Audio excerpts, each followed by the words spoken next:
So, starting with page 30, Ahmed's reading of Husserl's scene goes beyond what is actually included in the text, but she notices how she supplements it with imagination and memory, and as she observes on the next page, habitual knowledge, and notices how this is a function of attention. She talks about the family home and how it, for Husserl, is only co-perceived. And she discusses what Diana Fuss refers to as the theater of composition. Quote, being orientated toward the writing table not only relegates other rooms in the house to the background, but also might depend on the work done to keep the desk clear.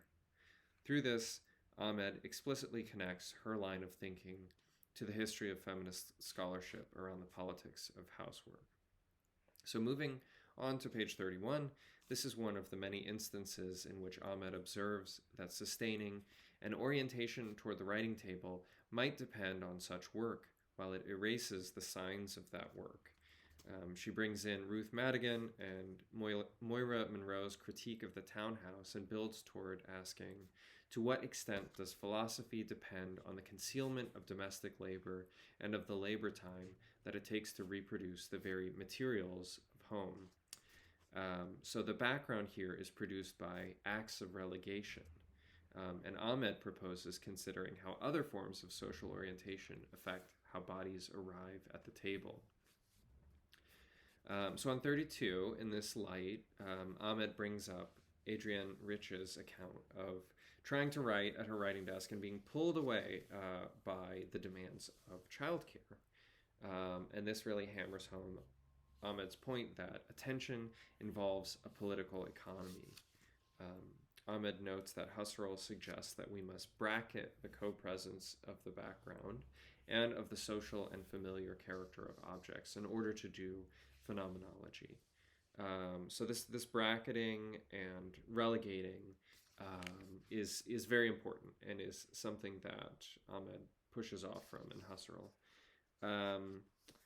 33, if the objects of phenomenology are domesticated objects, that is, objects one imagines as being available within the familiar space provided by the home, then the domesticity of the setting is not allowed to reveal itself. Or, if signs of domesticity appear then, they also quickly disappear and seemingly must do so if phenomenology is to do its work. But the problem with this, Ahmed brings up in her question, what does it mean to assume that bracketing can transcend the familiar world of experience? This is,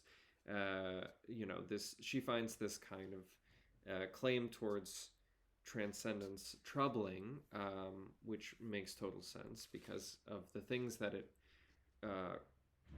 requires relegating to the background. So, and because we, as she puts it, remain reliant on what we put in brackets.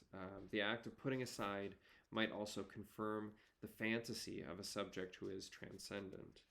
And again, on page 34, Ahmed continues, feminist philosophers have shown us how the masculinity of philosophy is evidenced in the disappearance of the subject under the sign of the universal.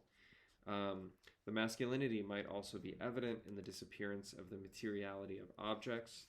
We could call this the fantasy of a paperless philosophy. And so, this is not just bodies that disappear, but the objects, the materiality of objects disappear. And Ahmed quotes Audre Lorde as a sort of corrective to Virginia Woolf's Room of One's Own, which pops up multiple times for her in the introduction and in this chapter. She quotes Audre Lorde to the effect that it isn't merely a room that's needed, but the materials of writing, which of course cost money, and time itself, which can be hard to come by, depending on your own subject position. So on 35, we're back to Husserl, looking at the table as an object, which he thinks of as happening through losing sight of its function. So this is another kind of disappearance that's getting tracked in phenomenology. And this anticipates a later section where Ahmed talks about Heidegger's distinction between readiness to hand and presence to hand. And I'll explain that when we get to that section. But simply put, Husserl moves around the table, changing his position. For such movement, consciousness must flow. We must not be interrupted by other matters, says Ahmed.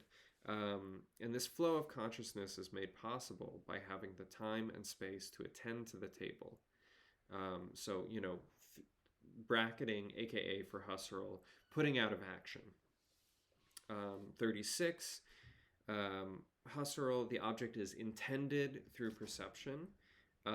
This page is a lot about this concept of intending. The intending of the object through which it becomes more than just one impression involves synthetic consciousness. That is, the connection of the new impression with what has gone before in the very form of an active recollection or synthesis. Significantly, the object becomes an object of perception only given the work of recollection. And this can be distilled as the idea that you can't view the table from all points at once, which is why it must be intended. So this is part of the what Ahmed observes is the spectral character of the act of perception as described by phenomenology through the work of Husserl, that it involves part perceiving and part conjuring. We can only see the front of the table and we are conjuring its behind.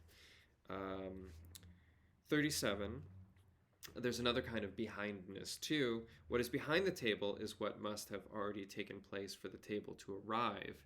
And this kicks off the section, objects that arrive. Let's see. The partiality of perception is not only about what is not in view, but also what is around it, which we can describe as the background. Being orientated towards the writing table might even provide the condition of the possibility for its disappearance.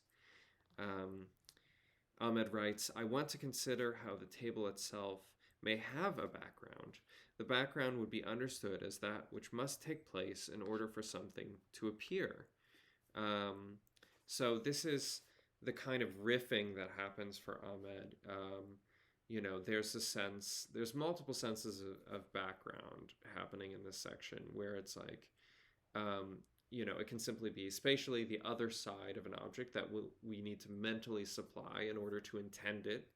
And then for her, it's also a sequence of events that involve potentially like the construction and transportation of the table.